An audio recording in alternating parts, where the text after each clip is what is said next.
Nós vamos, nesse momento, abrir a palavra de Deus no texto de Neemias, capítulo 8, versículo 6. Neemias, capítulo 8, versículo 6. E a palavra de ordem dessa manhã, para estarmos meditando nessa mensagem, a palavra é reconstrução. Nós estamos vivendo momentos em nosso país em que temos a oportunidade de participarmos desse momento de reconstrução. E a gente vai meditar um pouco sobre isso. Neemias capítulo 8, versículo 6.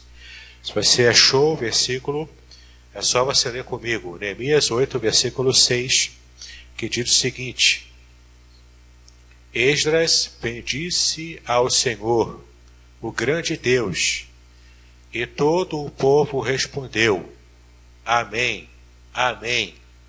Levantando as mãos, inclinaram-se e adoraram o Senhor com o rosto em terra. Eu vou ler novamente, Neemias capítulo 8, versículo 6. Esdras bendisse ao Senhor, o grande Deus, e todo o povo respondeu: Amém, Amém. E levantando as mãos, inclinaram-se e adoraram o Senhor com o rosto em terra. Queridos, esse texto de Neemias, ele trata para nós sobre a reconstrução, não apenas do templo de Jerusalém, mas de toda a cidade, dos muros de Jerusalém, de toda uma nação que está sendo trabalhada e reconstruída aqui após a invasão babilônica. O cativeiro babilônico aconteceu depois dos 70 anos em que durou aquele cativeiro. O Senhor então permitiu, levantando Ciro com o seu império persa, para que estivesse conquistando, portanto, a Babilônia. E então, no ano de 430 a.C., Neemias e Esdras voltam a Jerusalém e encontram a cidade completamente arruinada. Pedra sobre pedra, tudo queimado, o templo destruído e profanado, tudo completamente um caos. E a gente percebe que essa situação que acontece aqui com Neemias era uma situação, eu estava lendo ontem, assim, de uma forma mais dinâmica, mais rápida, todo o livro de Neemias, e a gente percebe o quanto há paralelos entre a nossa situação hoje aqui no Brasil e a situação que Neemias esteve acontecendo, esteve participando e sendo usado por Deus para reconstruir toda aquela nação. E nós temos hoje situações que a gente percebe que aconteceram em Neemias. Por exemplo, em Neemias aconteceu também as fake news. Também tinha fake news ali. Notícias falsas, criadas propositadamente para que trouxesse algum tipo de transtorno, algum tipo de problemas na compreensão da própria realidade, e então impedisse a obra do Senhor. Também tinha perseguição política, perseguição não partidária, mas perseguição política, sim, intrigas levantadas, inclusive suborno, e um sumo sacerdote que foi subornado e colocou Tobias, que era inimigo de Israel, para estar morando ali numa sala especial onde se guardavam os utensílios para o templo, inclusive as ofertas para o sustento e a manutenção dos levitas, dos sacerdotes. E os levitas tiveram que correr naquele período. Então Neemias, sabendo disso, teve que voltar às pressas e teve que coordenar aquilo e colocar ordem na casa. Se você for ler o texto de Neemias, você vai perceber o quanto há de semelhante com a nossa realidade hoje no Brasil. Porque hoje no Brasil vivemos em um país quebrado. É como um brinquedo de criança que se quebrou, e se não se consertar, ninguém mais brinca com esse brinquedo. Então, importa menos saber quem quebrou, e importa mais saber como vamos fazer para consertar esse brinquedo. O Brasil precisa de conserto. Nós sabemos que há sim conserto para esse país, desde que a igreja em especial esteja se colocando na brecha, esteja se colocando em seu lugar, para estar promovendo a partir daquilo que desce do céu, aquilo que vem do Senhor para a igreja, que tem o coração voltado para Deus. A igreja pode sim se colocar na presença do Senhor, e como Neemias, que era líder político, que estava agindo em conjunto com Esdras, que era o sacerdote, que era o levita daquela situação, trabalhando em conjunto para reconstruir a nação no seu próprio coração, no cerne daquela nação, que era a religiosidade, que era a vida espiritual, que era a pujança espiritual, e também trazer a reforma política que aquela nação precisava para que todos unidos caminhassem num só caminho, caminhassem numa só direção. E aquele povo, aquela nação, esteve experimentando o que o Senhor fez quando reconstruíram aquela cidade.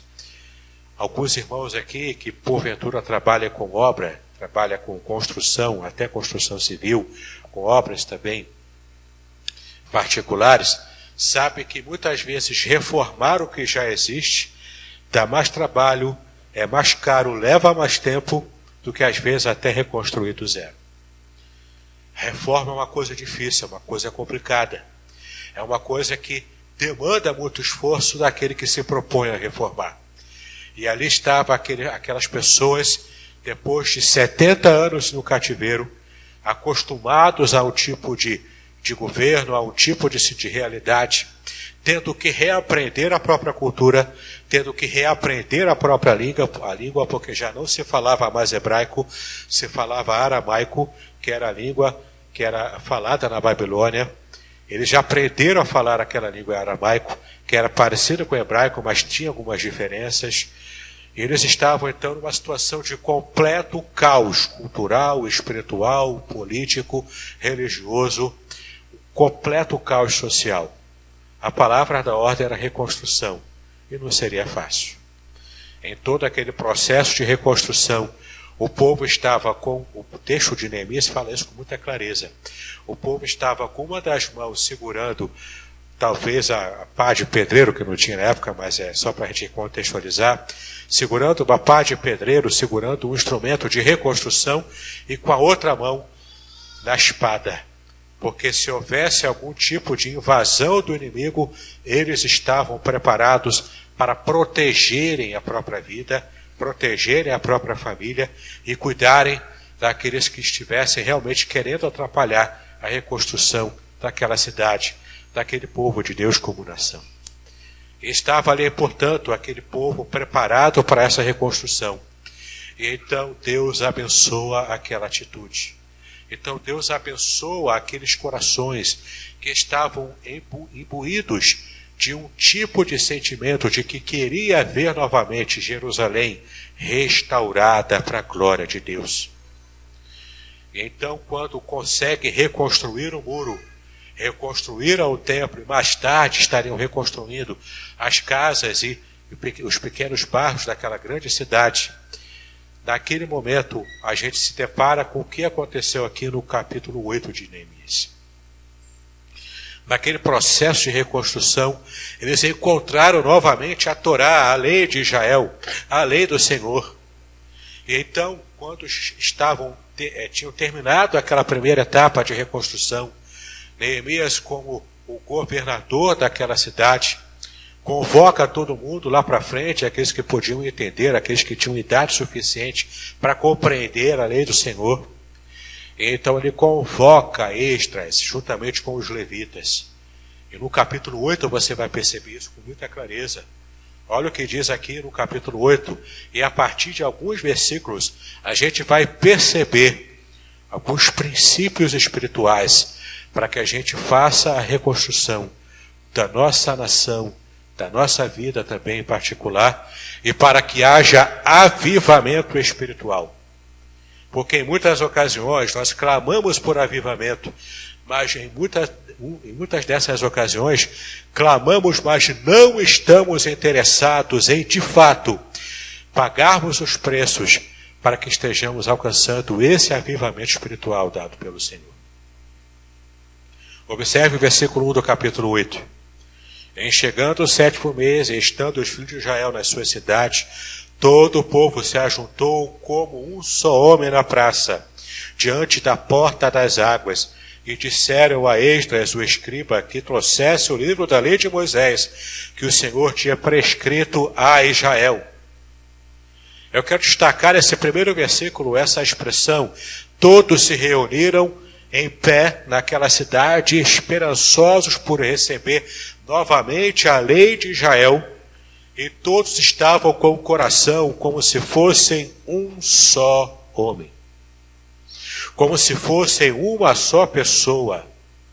Portanto, para que haja uma reconstrução, para que haja avivamento espiritual, é preciso que o coração de todos nós, de cada um de nós, o nosso coração esteja todo ele comprometido com a unidade desse corpo que é o corpo de Cristo. Não há lugar para divisão aqui. Porque se houver divisão, se as pessoas não estiverem unidas num só propósito, se houver essa divisão, o brinquedo continuará quebrado. E ninguém poderá brincar com esse brinquedo. Se houver divisão no coração, não haverá como Deus agir, trazendo avivamento. Porque, meus queridos, o avivamento não somos nós que produzimos.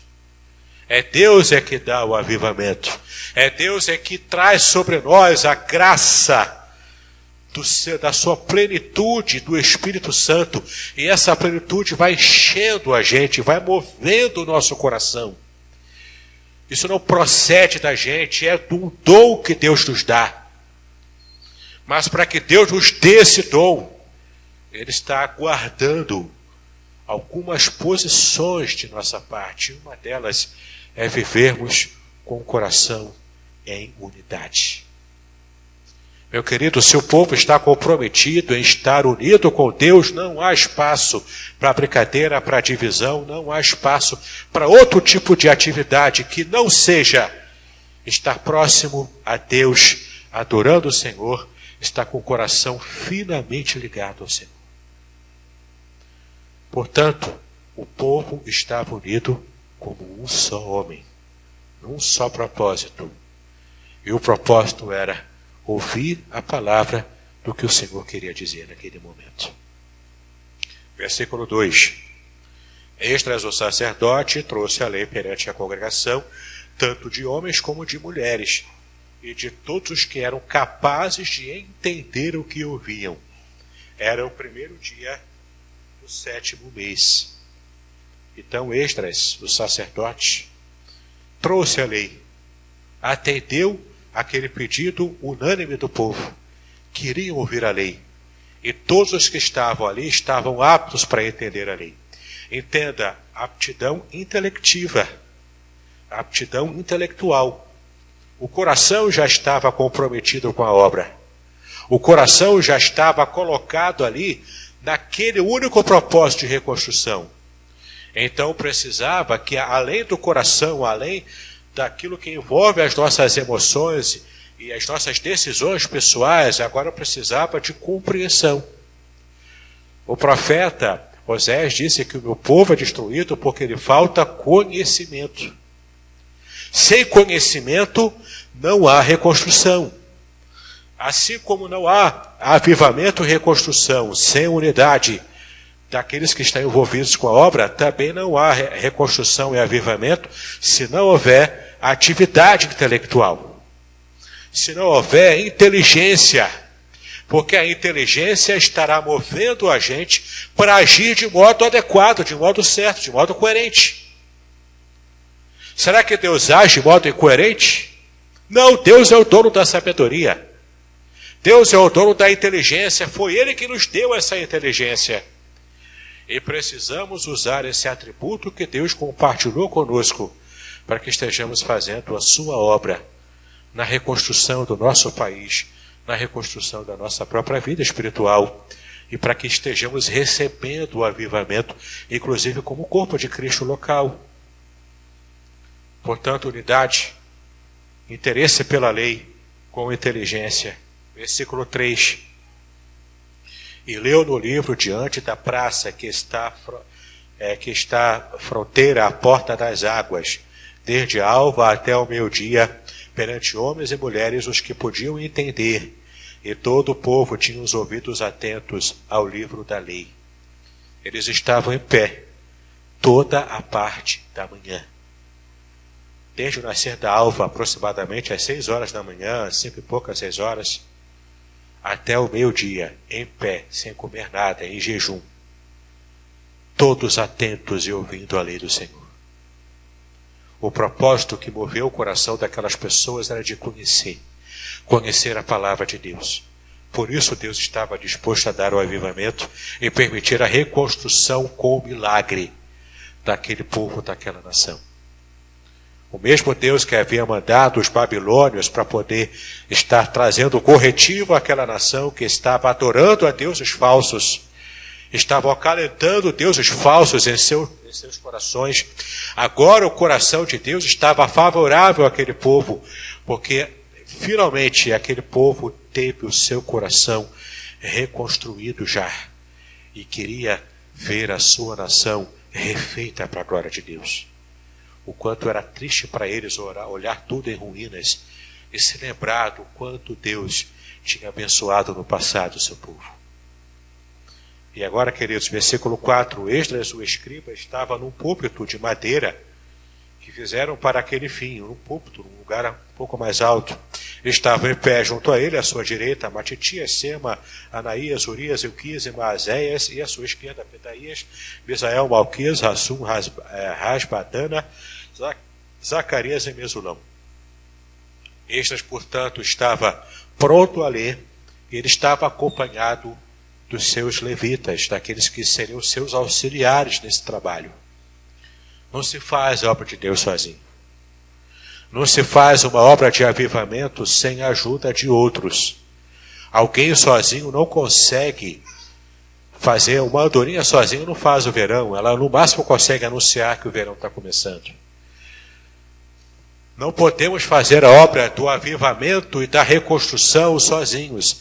É preciso que estejamos contando com equipes de colaboradores que estejam unidos num só pensamento e num só coração. Versículo 5, Esdras abriu o livro à vista de todo o povo, porque estava acima dele. Abrindo ele, todo o povo se pôs em pé. Esdras bendisse ao Senhor, o grande Deus, e todo o povo respondeu, amém, amém. E levantando as mãos, inclinaram-se e adoraram o Senhor com o rosto em terra. O que a gente está vendo aqui no versículo 6, meus amados, a gente está vendo aqui um momento de adoração espontânea. Não houve forçação de barra aqui. Aqui Esdras não falou, meus irmãos, você que tem fé, dá o glória a Deus aí muito alto. Meus irmãos, vocês que querem adorar o Senhor, vamos aqui fazer um movimento aqui coordenado e planejado.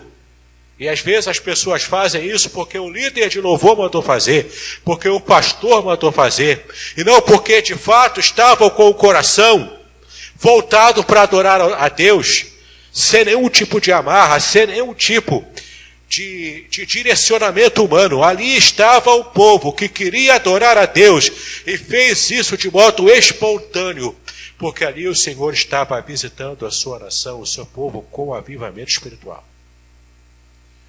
Então, quando se abre a lei à vista de todos, quando se lê a lei do Senhor à vista de todos, o avivamento acontece, e o avivamento é algo espontâneo. Se há algum planejamento no avivamento, não são os homens que fizeram. É Deus que faz o planejamento do avivamento. É Ele que nos visita com o avivamento. É o Espírito Santo que vai correndo em nossos corações e em nossa mente e vai trazendo as águas purificadoras e restauradoras, que vai trazer cura espiritual, que vai trabalhar o nosso coração lá no seu âmago, no seu íntimo. Essas águas do avivamento que vão inundando a nossa vida e nos enchendo de paz, de alegria e de alegria no Espírito Santo. É Deus que está no controle, mas é preciso que o povo se coloque na brecha. tem que tapar as brechas do muro, tem que consertar o que se caiu, tem que se acertar o que está fora do prumo. A nossa parte é tão somente isso.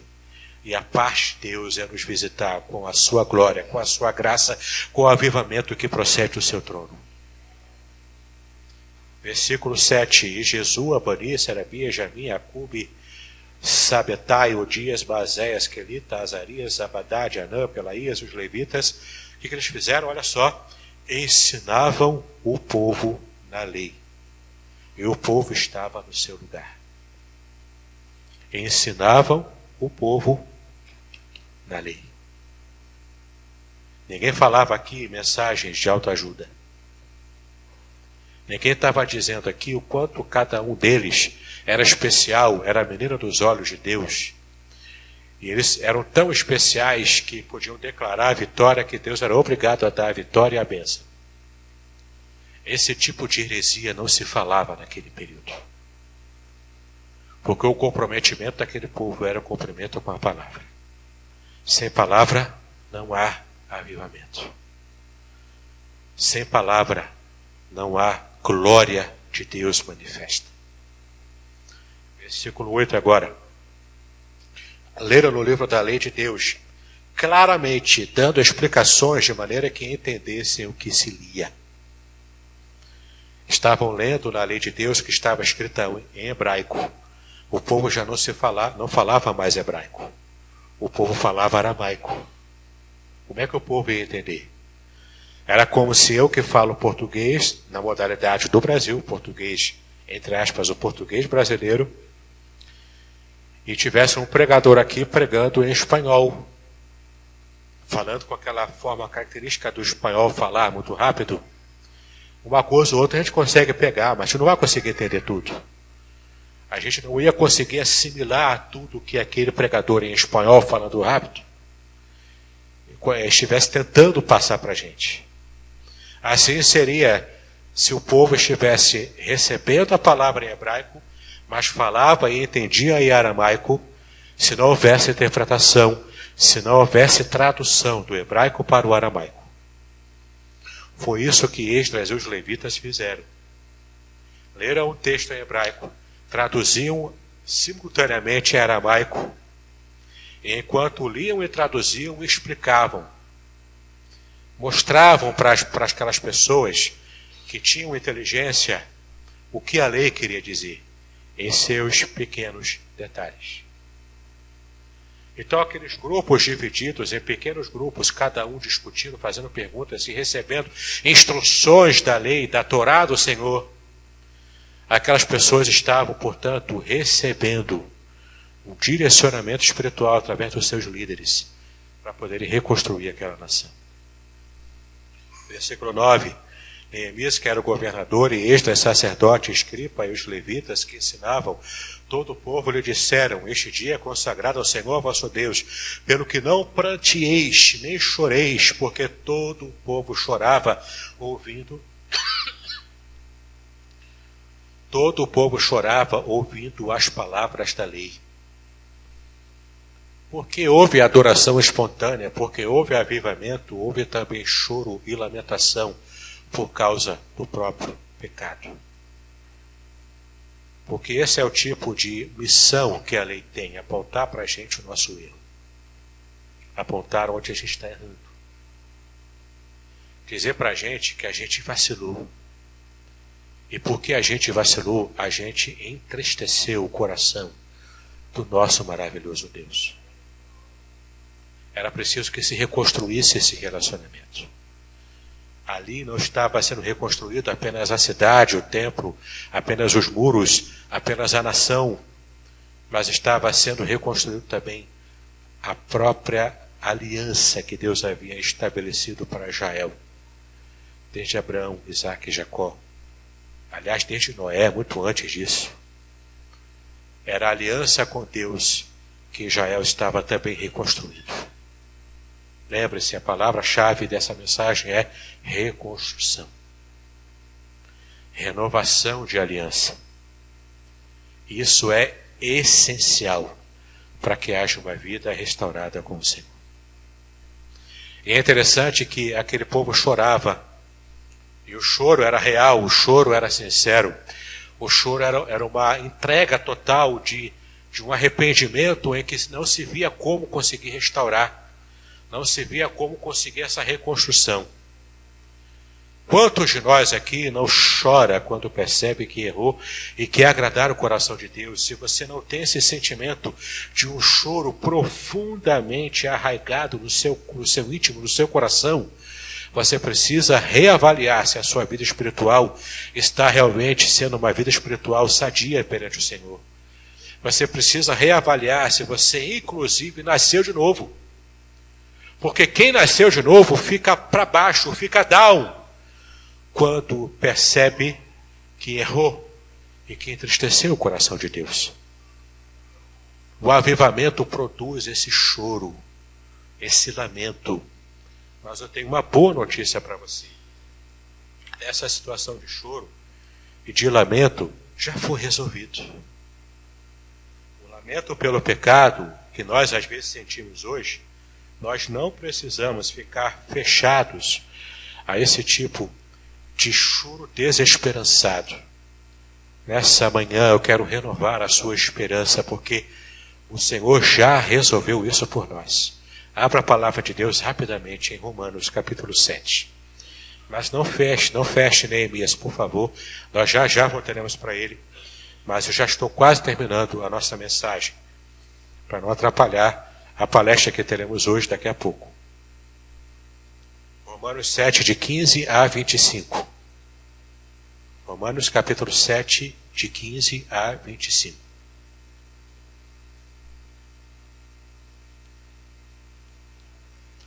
Porque nem mesmo compreendo o meu próprio modo de agir, pois não faço o que prefiro, e sim o que detesto.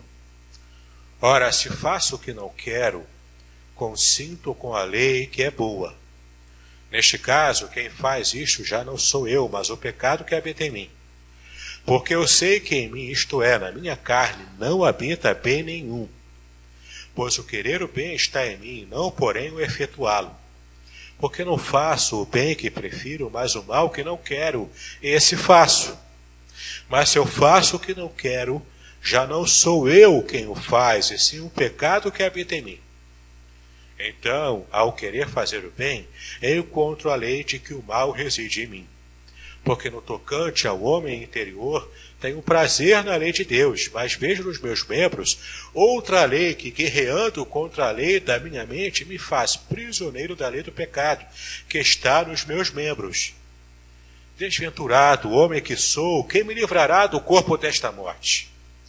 Graças a Deus por Jesus Cristo, o nosso Senhor, de maneira que eu de mim mesmo com a mente sou escravo da lei de Deus, mas segundo a carne, da lei do pecado. A chave para a compreensão desse binômio, né, de você ter a mente querendo agradar a Deus, mas ter a sua carne escrava ainda do pecado, o segredo está no versículo 25. Graças a Deus por Jesus Cristo, nosso Senhor. Ainda que essa dualidade seja uma realidade na minha vida, em Cristo Jesus eu já posso dizer que eu venci a minha própria natureza carnal. Em Cristo Jesus, aquela minha natureza que me leva para errar, me leva para o erro, me leva para o pecado, em Cristo eu posso dizer, eu já venci a minha carne. Eu já venci todo tipo de maldade que o pecado ainda traz sobre mim, porque em Cristo eu já sou nova criatura. 2 Coríntios 5,17 diz, as coisas velhas ficaram para trás, porque eu sou uma nova criatura, eu já pertenço ao Senhor. E embora eu ainda lide com isso, Paulo ainda lidava com isso, mas em Cristo Jesus, eu já sou mais do que vencedor. Em Romanos capítulo 8, 37 diz isso. Em Cristo eu sou mais do que vencedor, por amor a Ele próprio, que primeiro me amou. Então, meus queridos, esse problema aqui Jael viu quando sentiu o peso do seu próprio pecado e o quanto pagaram esse preço durante 70 anos. Voltando lá para Esdras e Neemias, para o livro de Neemias, a gente percebe agora o quanto isso para nós já é fato resolvido, porque em Cristo nós já somos, já tivemos a nossa vida reconciliada, reconstruída com Deus. Aquele buraco que se instalou em nossa vida espiritual, me separando de Deus, Cristo fez a ponte. Portanto, quando se fala em reconstrução, inclusive do relacionamento com Deus, a gente está falando da ponte que Cristo fez, nos unindo de volta ao Pai. E o relacionamento que estava quebrado, que estava destruído em ruínas, agora foi reerguido para a glória de Deus.